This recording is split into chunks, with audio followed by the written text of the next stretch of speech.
Spoštovane gledalke, spoštovani gledalci, lep pozdrav iz studia Idrijskih novic. V današnji oddaji Aktualno se bomo pogovarjali o vzgoji in izobraževanju. Na Pedagoški fakulteti Univerze na Primorskem se v tem šolskem letu v različnih programih izobražuje skoraj 2000 študentov. Sonja Rutar, pozdravljeni v našem studiu. Pozdravljeni, hvala za povabilo. Pred dnevi vam je Univerza na Primorskem podelila visoko ugledno priznanje Zlato plaketo. Drži. S kakšnimi občutki ste jo sprejeli? Moram reči, da je to bila priložnost, kot sem že večkrat povedala, za refleksijo.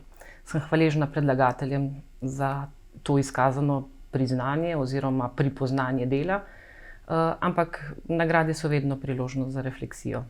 Imate doktorski naziv, s čim ste se ga prislužili?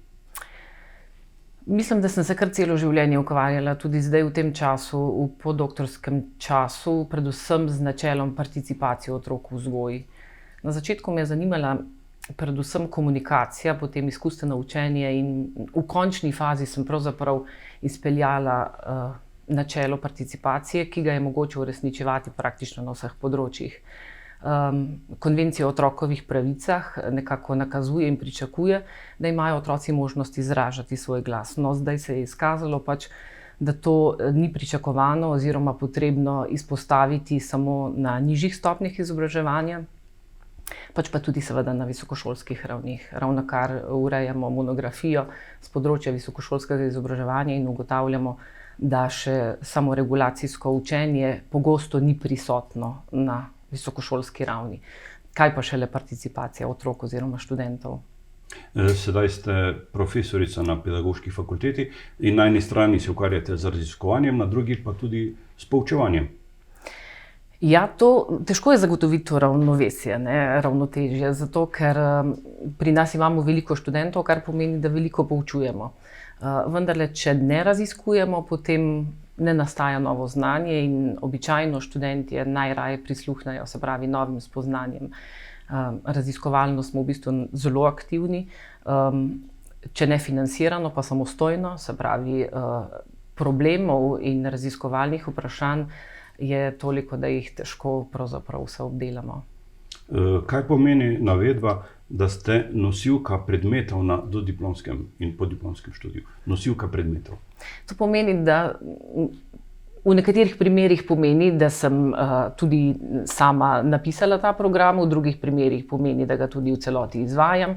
Običajno sem pa, vsi nosilci smo skrbniki za kakovost izvedbe, lahko smo tudi izvajalci, lahko smo samo nosilci, običajno smo vedno nosilci in izvajalci na naši fakulteti.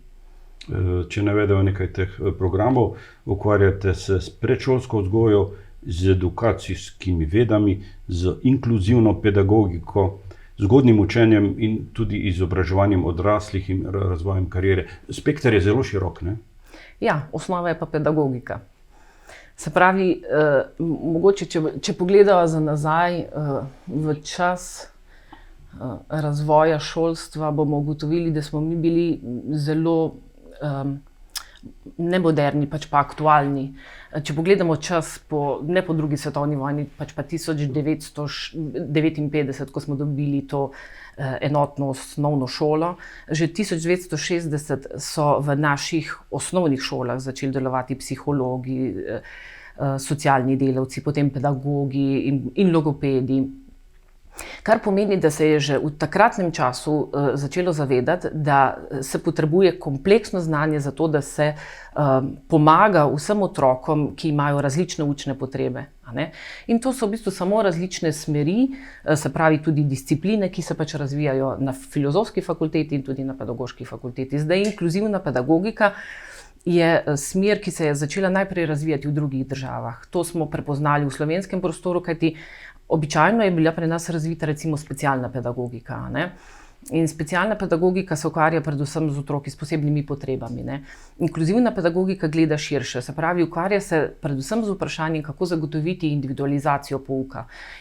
Ne samo individualiziran program, individualizacijo pouka, se pravi, pomagati otrokom, da so lahko učno uspešni, pa ne samo učno uspešni, pač pa tudi predvsem sprejeti, vključeni.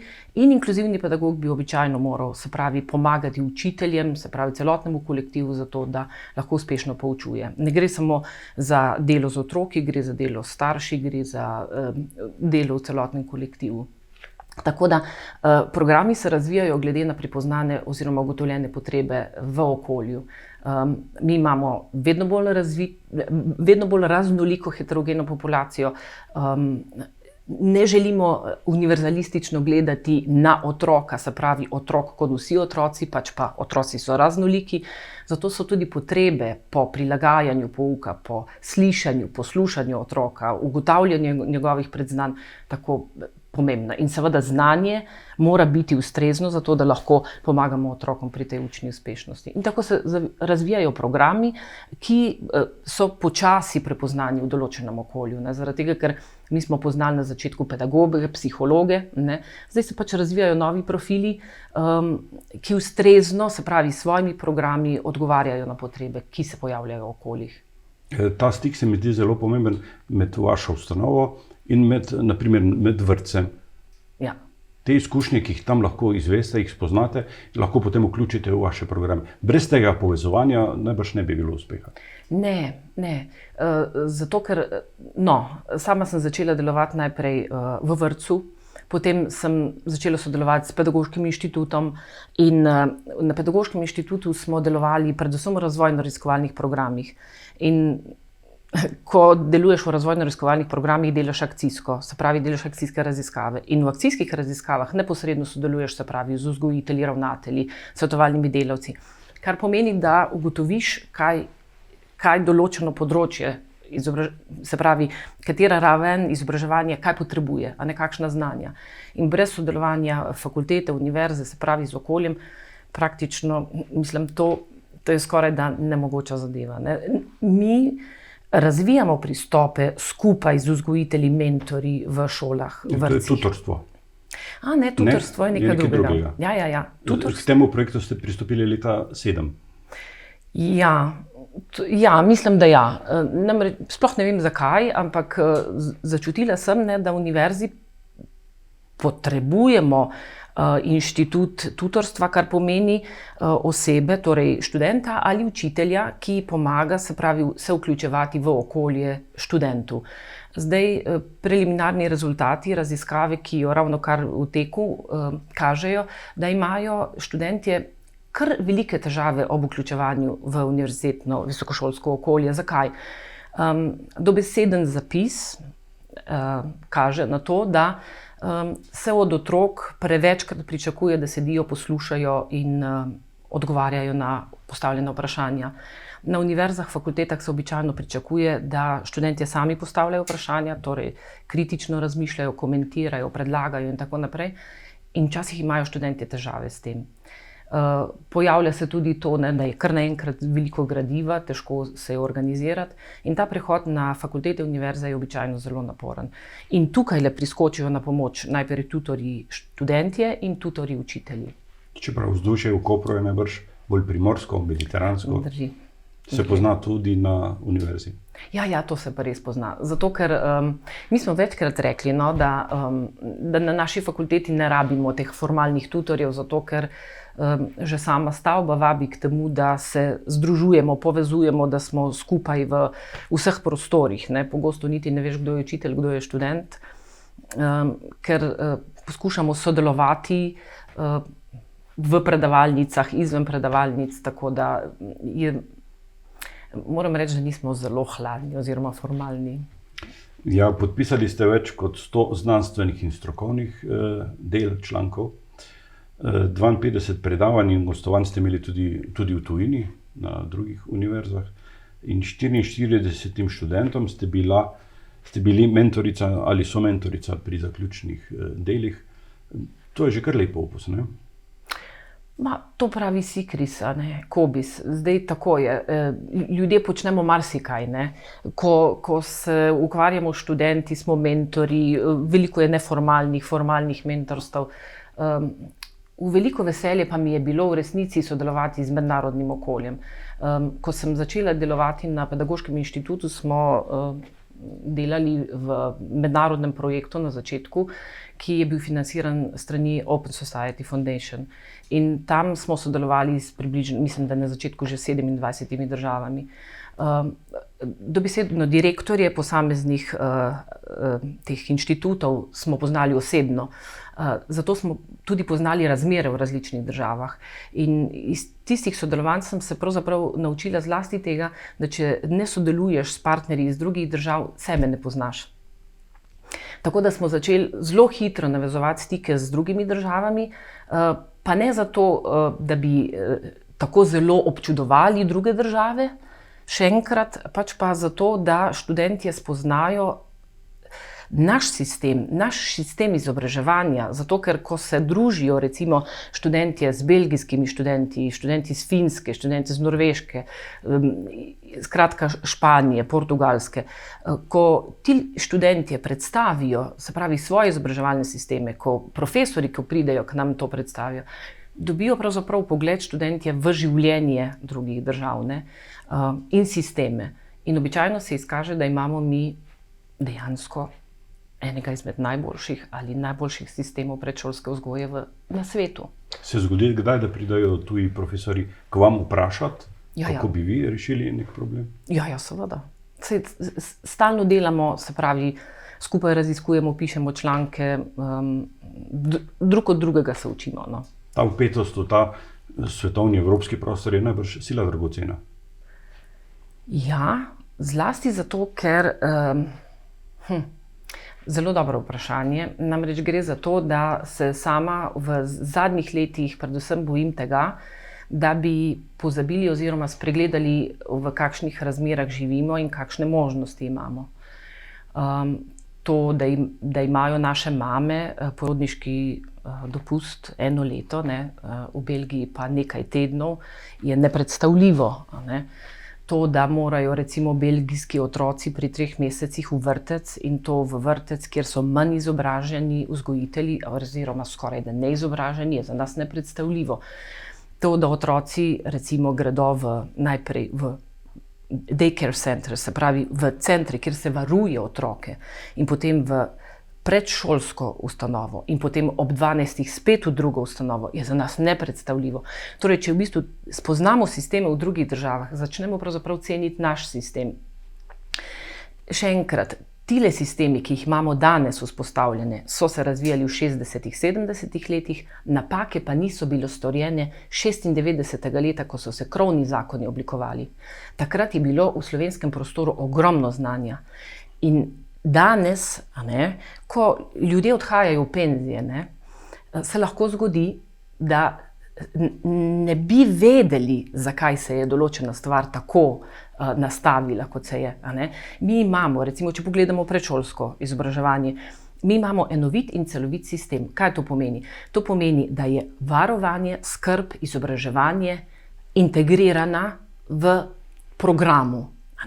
V drugih državah imajo varovanje posebej in to so običajno ljudje, ki so manj izobraženi, da ne govorimo o tem, da sploh nimajo stalnega profesionalnega usposabljanja, kot ga imajo pri nas. Recimo, to je ena stvar. Potem imamo pa še integrirano 1. in 2. starostno stopnjo, obdobje v vrtcih. Se pravi, otrok, ko pride v vrtec pri 11 mesecih, je do 6 let v isti inštituciji in izobražujejo ga visokošolsko usposobljeni, izobraževani kadri. Tudi tega se ne zavedamo, da imamo mi enotno osnovno šolo. 8 let so otroci skupaj v isti šoli. Se pravi, imamo visoko stopnjo heterogenosti. Otroci se učijo drug od drugega, povezani so. Se pravi, se ne izločajo.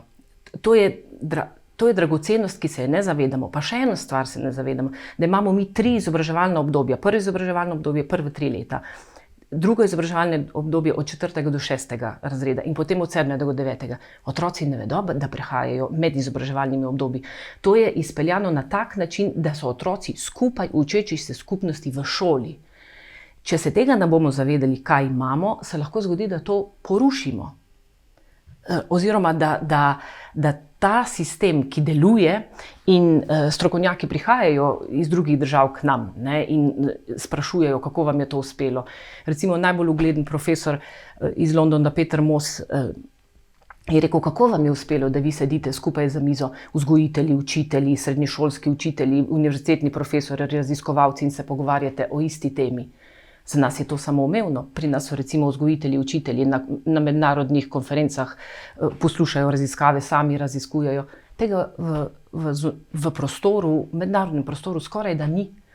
Zdaj, po našem vzoru, ko je recimo Peter Mos je te stvari zapisal, da je pravzaprav Slovenija ena izmed redkih držav, ki zagotavlja ta lep prehod med vrtci in šolo. A ne? Ampak tega se svet šele uči. A ne? Kako pa gledate na uveljavljen model srednješolskega izobraževanja bodočih učiteljev, varušk, vzgojiteljev? Nekaj srednjih šol se je tudi ukinilo nekoč, ne? Ja. Žal. Če se ukine srednja šola, je tako, kot da bi ukinil podjetje, ki nese zlata jajca. Zato, ker šola je vedno prostor kulture, kulturno središče je šola. In če kraj nima šole, je izgubljen, kulturno izgubljen, v napredku. Mi imamo srečo, da ministrstvo načrtno ohranja podružnične šole. Mi imamo strašno drag sistem. Nimamo tako številčnih razredov. Dobro, recimo, če je 28 otrok v prvem razredu, je to preveč otrok. To nam mora biti jasno. Ampak želim povedati to, vsaka srednja šola, ki se jo ukine, je čas za resno žalovanje. V utemeljitvi k vaši nagradi so zapisali, navajam, z jasno vizijo o vsebinah, obliki in izvedbi trenutne naloge sodelavce povezuje v koherentne time z močno sinergijo, ki posledično zna in zmore delati le najboljše. Bi lahko to skrajšali v povedi, da ste absolutno, da se zavzemate za odličnost pri čemorkoli že delate? Mogoče res. Najbolj me veseli pa to, da lahko delam kot sem že rekla, interdisciplinarnih timih. Zanimivo, veste, vsaka šola je interdisciplinarni tim, ne? Vsaka šola. Mi raziskovalci, ko sedimo skupaj z različnih področji, pa še nekaj je zelo zanimivo in dobro, različno stari, z različnimi izkušnjami. Tudi iz zasebnih šol? To pa niti ne, predvsem z javnimi. Pa tudi pravzaprav, ko prihajajo k nam študenti, recimo študenti iz izrednega študija, prihajajo iz tudi privatnih. Tako. Ni težav, ampak mi delamo predvsem, se pravi, v teh interdisciplinarnih timih, pa ne samo z raziskovalci, se pravi tudi z zunanjim okoljem. Vedno bolj smo povezani tako, moram povedati, zdaj, ko delamo nadaljavo, ko je mogoče se povezovati z Zoomom, ne, množično se srečujemo, usklajujemo, načrtujemo. Se mi zdi, da je tega sodelovanja in dostopnost. Se pravi, to delo nadaljavo omogoča neko inkluzivnost, dostopnost. In veliko visokošolskih učiteljev ali kolegov, raziskovalcev je omenilo, ne, zlasti ženske govorijo o tem, lahko smo mame, lahko smo noseče, lahko smo na porodniški in še vedno sodelujemo. Tako da to je ena posebna dimenzija, se pravi sodelovanja nadaljavo. Veliko raziskovalcev je, ženske so mame in obenem lahko aktivno sodelujejo pri vseh zadevah, ni se jim treba voziti, sodelujejo v zelo kompleksnih raziskavah. Bi lahko rekli, da ta zdravstvena kriza je prinesla veliko slabega, vendar te variante z Zoomom in sodelovanjem nadaljavo so nekaj dobrega. Bo to ostalo? Ja, nekaj bo že ostalo, zagotovo. Danes si ne znam predstavljati, da tega ne bi bilo več, zato ker, še enkrat poudarjam, ko smo mi organizirali recimo srečanja na fakulteti, univerzi, je prišlo običajno po 20-30 ljudi, recimo na srečanje, kar je pomenilo, da so se morali pripeljati, vzeti cel dan časa in tako naprej. Danes prisostvuje recimo na dogodku po 100-200 ljudi, ki še kako aktivno sodelujejo in ne bi mogli sodelovati, če ne bi bilo nadaljavo. S tem se poveča informiranost, vključenost in tudi vsebinsko bogatost se zgodi zato, ker je več ljudi vključenih. No. Eno obdobje ste bili tudi prorektorica. Vas zanimajo ta področja, da bi se ukvarjali tudi z organizacijo univerze? No, to je bilo od leta 15 do leta 19, to je zahtevno delo, zato je prav, da sem izrazila tudi željo, da bi šla nazaj na fakulteto, zato ker zelo rada raziskujem svoje področje. Moje področje je pedagoško, visokošolska didaktika, predšolska pedagogika, nekako nenavadno, da sta tako, se pravi predšolska in visokošolska didaktika, ampak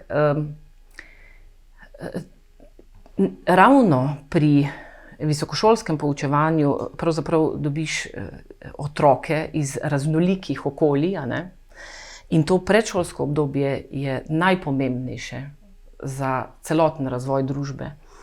Američani jasno izražajo, da investicija v predšolsko obdobje se tako povrne, da ni več dvoma. Ekonomisti so izračunali, $1 vložen v otroka se pomnoži krat 7, se pravi v kasnejšem obdobju. Izkazalo se je, da programi, visokokakovostni programi, pomembno vplivajo na to, ne samo koliko časa bodo otroci oziroma odrasli hodili v šolo, ampak bodo imeli boljše življenje, manj nasilja, bolj zdravi bodo, manj kriminala, pa ne glede na to, v kakšnem okolju so živeli, ko so bili, se pravi, otroci, ne glede v kakšnem družinskem okolju so živeli. Tako da v bistvu investicija v predšolsko vzgojo je največja investicija.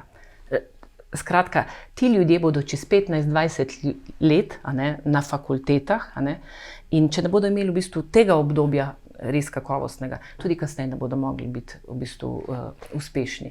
Visokošolska didaktika pa zato, ker pred stoletji, oziroma recimo pred stoletji, je bilo pač nekako, so si ljudje, raziskovalci so menili, če jaz poznam svoje področje, znam tudi poučevati. Danes ni dvoma, da imamo super raziskovalce, ki morda ne znajo ničesar povedati o tem, kaj so spoznali, ne znajo niti predstaviti procesa celotnega raziskovanja. Kaj šele, da bi znali skomunicirati spoznanja. Visokošolski učitelj je oseba, ki mora biti seveda naklonjen študentom, ki prihajajo, verjeti mora vanje, da so zmožni, prepoznati mora predhodno znanje, imamo vedno več študentov iz drugih držav, kar pomeni, da prihajajo z različnimi izkušnjami, različnim znanjem in lahko bistveno pripomorejo in dodajo vsebine v naš izobraževalni sistem. To pomeni, da visokošolska didaktika je pomembno področje, ki ga je v bistvu naša univerza začela prva negovati, v resnici sistematično od leta 2010 na naši univerzi. Je pa treba povedati, da visokošolska didaktika se je začela razvijati že leta 1972 s profesorjem Schmidtom, potem se je začela razvijati s profesor Barico Marjetič Požarnik, vendar sta bila takrat v tistem obdobju osamljena. Danes vse ugledne univerze na svetu imajo spletne strani, dostopne, odprte, se pravi materijale. Vsi učitelji lahko preberejo osnovna izhodišča, kako organizirati poučevanje, zato da so lahko študentje uspešni. Študent pride na fakulteto zato, da se nečesa nauči. Vsak otrok pride v šolo zato, da se nečesa nauči. Torej tudi na fakulteto. In zato morajo v bistvu učitelji znati spodbujati učenje. Vaša univerza je stara sedaj 19 let. Ima kaj otroških bolezni? Pa mislim, da ne. V resnici, da ne. Občudujem vse, kar je bilo do zdaj postorjenega. Mi smo imeli zdaj profesor Lucija Čok, profesor Rado Bohinc, profesor Dragan Marušič, zdaj profesor Klaudija Kutner, rektorica. Ena zelo lepa kontinuiteta je zaznana. In tudi, seveda se je v enem obdobju zmanjšalo število študentov, ampak to se je zgodilo, to se v bistvu dogaja, ampak zdaj v bistvu samo raste število študentov, pa ne samo to, mi imamo strašno visok delež tujih študentov in tudi učiteljev, ki prihajajo poučevati, recimo na določenih oddelkih, Američani zelo radi prihajajo poučevati na naravoslovne študijske programe. No, imamo gostujoče profesorje pa tudi na pedagoški fakulteti, kot sem že prej povedala, ker je to ker je to zelo pomembno, da naši študentje prepoznajo, se pravi, okolje, v katerem živijo, ampak ga lahko prepoznajo samo tako, da spoznavajo druga okolja. Ja. Sonja Rutar, še enkrat čestitke za ugledno priznanje univerze. Želim vam še veliko raziskovalnih izzivov, ki jih boste zagotovo znali prijeti in tudi rešiti. Hvala, ker ste bila gostja v našem studiu. Najlepša hvala za povabilo. Idrijsko-cerkljanska oziroma primorska mi pomeni vse. To je okolje, v katerem sem odraščala, okolje, v katerem sem imela priložnosti za razvoj. Upam, da lahko vrnem to tako, da pomagam pri razvoju mladih kadrov, ki bodo vstopali, se pravi, v to okolje. Hvala še enkrat. Ja. Vam, spoštovane gledalke in gledalci, pa hvala za pozornost.